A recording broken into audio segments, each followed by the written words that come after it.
In today's video, I'm going to teach you how to create groups in Mailchimp. Whether you're looking to better organize your audience, tailor your email campaigns, or simply keep track of different segments within your subscribers, learning how to create groups in Mailchimp is a powerful skill.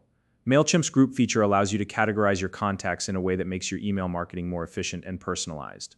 By the end of this video, you'll have a clear understanding of how to set up groups, assign contacts to them, and start leveraging this tool to improve your communication strategy. So let's dive right in. The first thing you'll need to do is log into your Mailchimp account. Once you've successfully logged in, you'll find yourself on the dashboard.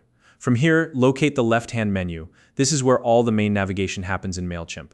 Go ahead and click on the Audience tab. The Audience tab is essentially the hub for managing your subscribers, so this is where we'll be working for the most part today.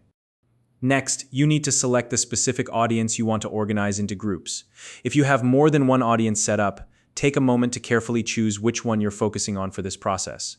Remember, groups are audience-specific, so you'll need to repeat these steps if you want to create groups in multiple audiences. Once you've chosen your audience, look for the More Options button or link on the right-hand side of your screen. It's usually represented by 3 dots or a drop-down arrow. When you click it, a drop-down menu will appear. From that menu, select the Groups option. This is where the magic happens. Now, it's time to actually create your group. You'll see a Create Group button. Click on it to start setting things up. Mailchimp will then ask you how you want the group to be displayed. For the purposes of this tutorial, we're going to choose the drop-down option. This means your group members will see a drop-down menu whenever they're interacting with this group, which is a clean and user-friendly way to organize your categories. The next step is to give your group a name by entering a group category. Think of this as the overarching topic or theme for your group. For example, you might name it Experience Level if you're categorizing people based on how experienced they are with your product or service. Be descriptive enough so that the category name makes sense to you and anyone else managing your Mailchimp account. Once you've got your group category, you'll need to add group options under that category. These are essentially the subcategories or choices within your group. In our experience level example, you might add options like Expert and Pro. You can add as many options as you need to fully segment your audience in a way that makes sense for your goals. When you're happy with your group setup, click the Save button to finalize everything. Congratulations, you've just created a group in Mailchimp.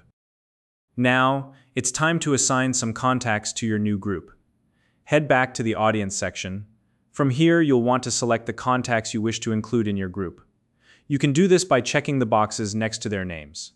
If you're working with a large audience, take advantage of the search and filter tools to quickly find the contacts you're looking for. After you've selected your contacts, look for the Group Contacts option. This is where you'll assign your chosen contacts to the appropriate groups. When you click Group Contacts, you'll see a list of the groups you've created. Simply check the box next to the group or groups you want to assign these contacts to. Finally, click Apply to save your changes. And that's it. Your contacts are now organized into groups, making it easier than ever to target them with specific campaigns or track their engagement. If you found this video helpful, please like and subscribe.